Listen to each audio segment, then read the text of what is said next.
മഹിളാ കോൺഗ്രസ് നേതാവ് രജിത പുളിക്കൽ അറസ്റ്റിലായിരിക്കുന്നു. രാഹുൽ മാങ്കൂട്ടത്തിനെതിരായ ബലാത്സംഗ കേസിലെ അതിജീവിതയെ അധിക്ഷേപിച്ചെന്ന കേസിലാണ് അറസ്റ്റ്. ഹരിമോഹനുണ്ട് വിവരങ്ങൾ നൽകാൻ. ഹരി, കൂടുതൽ വിവരങ്ങൾ. ശ്രുതി, ഏറ്റവും പ്രധാനപ്പെട്ട ഒരു അറസ്റ്റാണ് ഈ സൈബർ അധിക്ഷേപവുമായി ബന്ധപ്പെട്ടുകൊണ്ട്. രാഹുൽ മാങ്കൂട്ടത്തിനെതിരെ രജിസ്റ്റർ ചെയ്ത ആദ്യ കേസിലെ അതിജീവിതയെ അധിക്ഷേപിച്ചു എന്നുള്ള കേസിലാണ് പത്തനംതിട്ടയിലെ മഹിളാ കോൺഗ്രസ് നേതാവായിട്ടുള്ള അല്ലെങ്കിൽ പത്തനംതിട്ടയിലെ മഹിളാ കോൺഗ്രസ് ജില്ലാ സെക്രട്ടറി കൂടിയായിട്ടുള്ള രജിത പുളിക്കലിനെതിരെ നേരത്തെ പോലീസ് കേസെടുത്തിരുന്നത്. പത്തനംതിട്ട സൈബർ പോലീസും തിരുവനന്തപുരം സിറ്റി സൈബർ പോലീസുമാണ് ഇതിൽ നേരത്തെ കേസെടുത്തിരുന്നത്. ഇപ്പോൾ പത്തനംതിട്ട സൈബർ പോലീസ് അറസ്റ്റ് രേഖപ്പെടുത്തിയിരിക്കുന്നു രജിത പുളിക്കലിനെ എന്നുള്ളതാണ് ഏറ്റവും പ്രധാനപ്പെട്ട ഒരു വാർത്ത. ഇതുമായി ബന്ധപ്പെട്ടുള്ള അന്വേഷണം കഴിഞ്ഞ കുറേ നാളുകളായി മുന്നോട്ട് പോവുകയായിരുന്നു.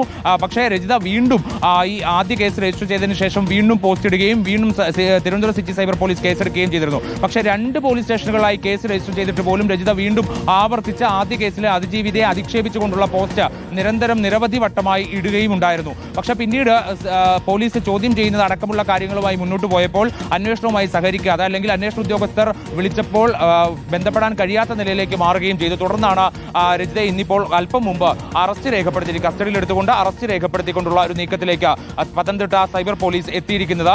ഇനിയിപ്പോൾ കോടതിയിൽ ഹാജരാക്കിക്കൊണ്ടുള്ള തുടർ നടപടികളടക്കം ഇതിൽ ഉണ്ടാകുമെന്നുള്ളതാണ് അറിയുന്നത്. അതേസമയം തന്നെ തിരുവനന്തപുരത്ത് രജിസ്റ്റർ ചെയ്തിരിക്കുന്ന കേസിലും ഒരുപക്ഷെ അറസ്റ്റ് രേഖപ്പെടുത്താനുള്ള സാധ്യത കൂടി ഈ ഘട്ടത്തിൽ കാണുന്നുണ്ട്. കാരണം ഒരു കേസിൽ അറസ്റ്റ് ചെയ്തതോടുകൂടി ഇനിയിപ്പോൾ മറ്റു കേസിലും കൂടി അറസ്റ്റ് രേഖപ്പെടുത്താനുള്ള ഔദ്യോഗികമായി രേഖപ്പെടുത്താനുള്ള അല്ലെങ്കിൽ ഫോർമൽ അറസ്റ്റ് രേഖപ്പെടുത്താനുള്ള ഒരു നീക്കത്തിലേക്ക് കൂടി കടക്കുന്നുണ്ട് എന്നുള്ളതാണ് മനസ്സിലാക്കാൻ സാധിക്കുന്നത്.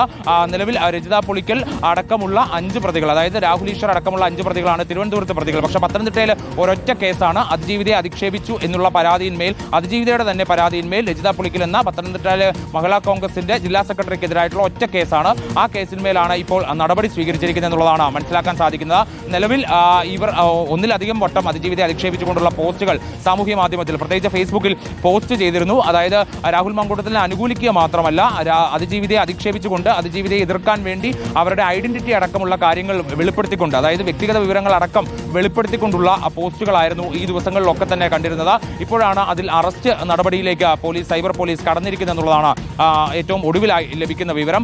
ഇവരെ അല്പസമയത്തിനുള്ളിൽ തന്നെ പ്രാഥമികഘട്ട ചോദ്യം ചെയ്യൽ പൂർത്തിയാക്കി ഉടൻ തന്നെ കോടതിയിൽ ഹാജരാക്കി റിമാൻഡ് നടപടികളിലേക്ക് കടക്കുമെന്നുള്ളതാണ് മനസ്സിലാക്കാൻ സാധിക്കുന്നത്. ഒപ്പം തന്നെ ഈ സൈബർ അധിക്ഷേപവുമായി ബന്ധപ്പെട്ട മറ്റ് കേസുകളിൽ കൂടി അറസ്റ്റ് വളരെ സജീവമാക്കാനുള്ള ഒരു ആലോചനയിൽ കൂടിയാണ് ഇപ്പോൾ പോലീസ് എത്തിച്ചേർന്നിരിക്കുന്നത്. ഒരു പ്രധാനപ്പെട്ട അറസ്റ്റാണ് ഇപ്പോൾ ഉണ്ടായിരിക്കുന്നത്. മഹിളാ കോൺഗ്രസ് നേതാവ് രജിത പുളിക്കൽ അറസ്റ്റിലായിരിക്കുന്നു. രാഹുൽ മാങ്കൂട്ടത്തിനെതിരായ ബലാത്സംഗ കേസിലെ അതിജീവിതയെ അധിക്ഷേപിച്ചു എന്ന കേസിലാണ് ഈ അറസ്റ്റ് ഉണ്ടായിരിക്കുന്നത്. ഹരിമോഹനാണ് വിവരങ്ങൾ നൽകിയത്.